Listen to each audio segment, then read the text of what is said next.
Hello everyone, आज हम कक्षा 6 विषय हिंदी और उसमें पाठ तीसरा समझदार नन्ही। यह समझदार नन्ही एक कहानी है।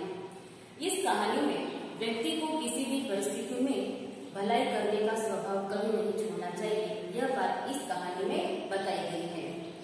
हमारे समाज में कुछ लोगों का स्वभाव बुरा हो सकता है, लेकिन हमें अपना भलाई करने का जो स्वभाव है वो हमें कभी नहीं छोड़ना चाहिए। इस समझदार नन्ही कहानी में एक छोटी सी नन्ही बतख है, जिसकी माँ ने उसे हमेशा भलाई करने का अपना जो स्वभाव है वो निरंतर बनाए रखने के लिए उसे सीख देती है। और ये समझदार नन्ही समझदार इसीलिए क्योंकि वह अपनी माँ की इसी बात को हमेशा याद रखती है और वह अपनी भलाई करने के स्वभाव को कभी नहीं छोड़ती है। तो चलिए पहले हम बुक से इस समझदार नन्ही की कहानी को समझते हैं। पाठ तीसरा, समझदार नन्ही।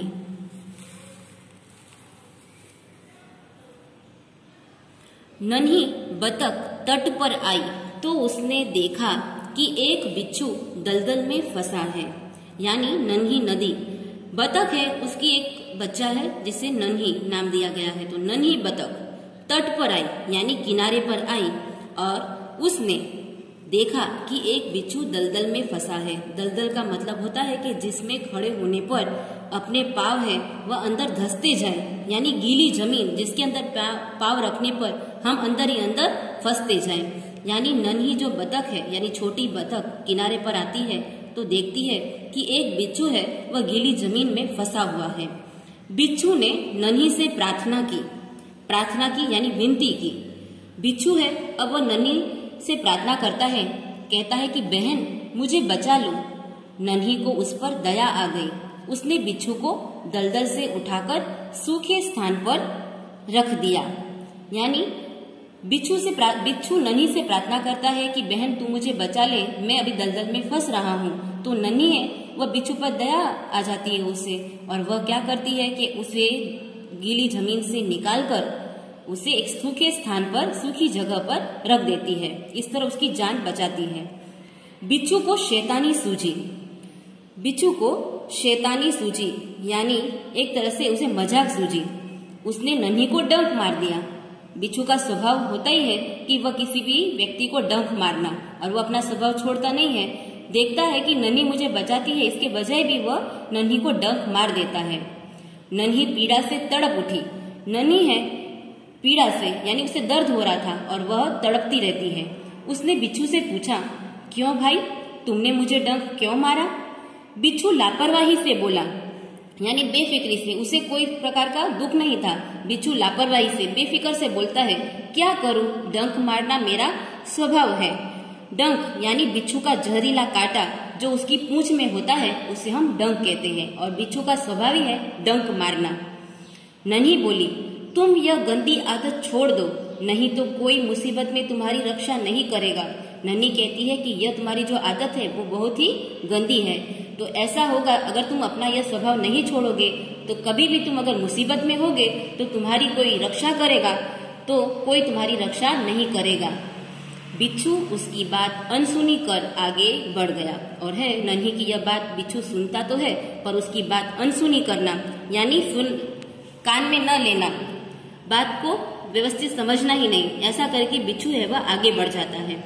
नन्ही अपनी माँ के पास नदी में चली गई और बिच्छू चला जाता है, और नन्ही बतख है वह अपनी माँ के पास चली जाती है। माँ उसे पूछती है, नन्ही बेटी तुम कहाँ रह गई थी? नन्ही बोली, माँ एक बिच्छू दलदल में फंस गया था, उसे बचाने में देर हो गई।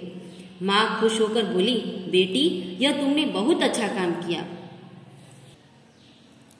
नन्ही बोली, लेकिन बदले में उसने मुझे डंक मार दिया। तो माँ बोलती है कि बिच्छू अपनी गंदी आदत का गुलाम है। यानी बिच्छू की आदत ही है कि वह गुलाम है, क्योंकि वह अपनी आदत कभी छोड़ नहीं सकता। तुम उसे चाहे कितनी बार बचाओ वह बार बार डंक मारता रहेगा। यानी तुम उसे कितना भी बार अगर वो मुसीबत में तुम उसे बचाएगी पर वह अपना स्वभाव कभी नहीं छोड़ेगा, क्योंकि वह कुदरती रूप से उसका स्वभाव ही है कि वह डंक मारना। नन्ही बोली, माँ मैं उसकी गंदी आदत है वह छुड़ा कर ही रहूंगी।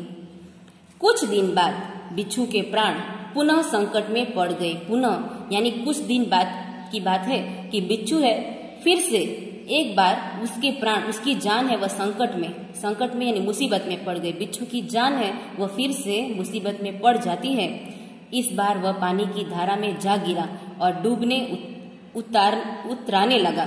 यानी इस बार क्या होता है कि वह पानी है, उसकी धारा यानी प्रवाह में, बहाव में बहती जाता है बिच्छू और डूबने लगता है और उसे अपनी मौत सामने दिखाई देती है। मौत सामने देखकर बिच्छू को नन्ही की याद आई।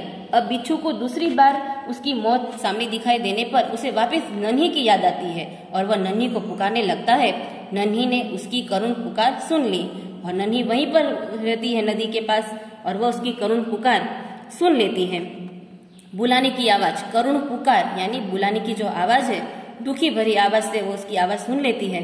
वह झपट कर बिच्छू के पास आ गई। झपट कर यानी वह बड़ी तेजी से, नन्ही है, नन्ही बतख बिच्छू के पास आ जाती है। सहसा ही उसके मन में विचार आया, सहसा यानी एकाएक उसके मन में विचार आया, अब मैं इस गंदे स्वभाव वाले बिच्छू को नहीं बचाऊंगी।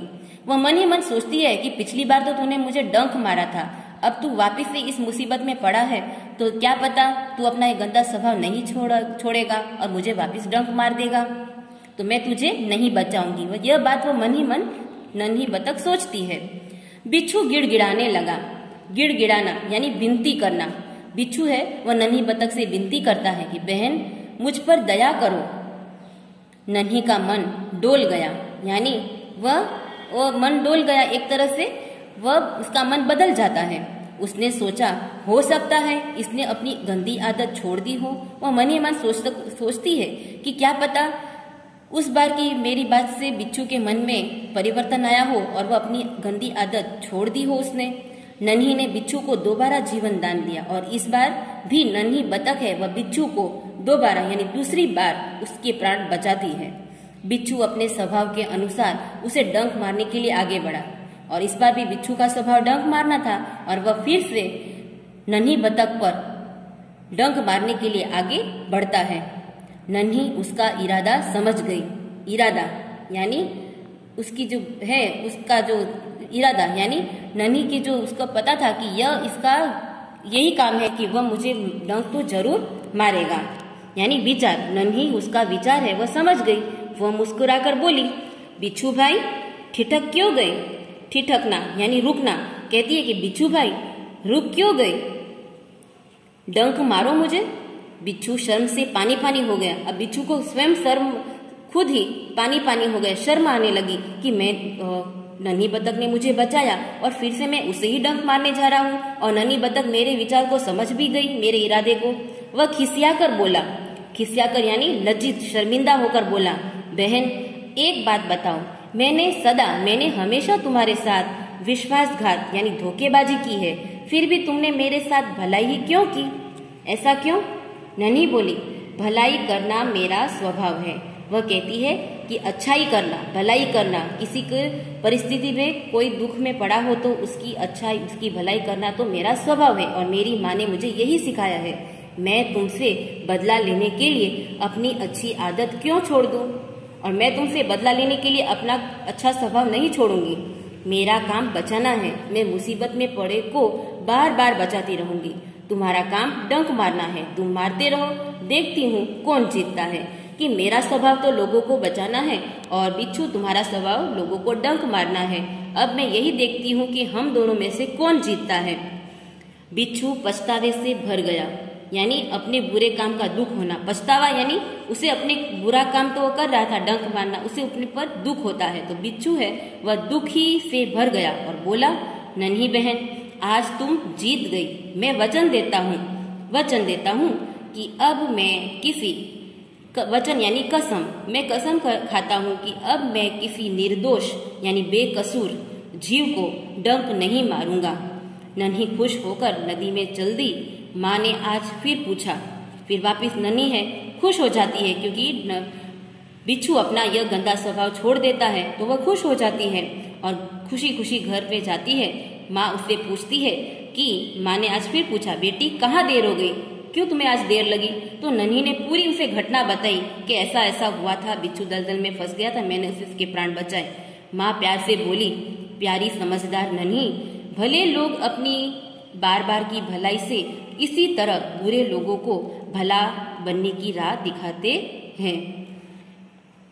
माँ उसे प्यार से कहती है कि नन्ही, तुम वाकई में समझदार हो। तुमने हमेशा मेरी बात याद रखी कि किसी भी परिस्थिति में तुम्हें अपनी भलाई करने का स्वभाव नहीं छोड़ना चाहिए, और तुमने आज यह बात साबित कर दी, क्योंकि तुम्हारी इस भलाई के स्वभाव से बुरा करने वाला बिच्छू भी अपना स्वभाव बदल देता है। भले लोग अपनी बार बार की भलाई से इसी तरह बुरे लोगों को भला बनने की राह दिखाते हैं, तो समझदार नन्ही है वह बिच्छू को एक सही राह दिखाती है, और नन्ही खुश होकर थिरकने लगी, प्रसन्न यानी खुश होकर नाचने लगती है। तो यहाँ पर यह कहानी तुम्हारी समझदार नन्ही यहाँ पर पूरी होती है।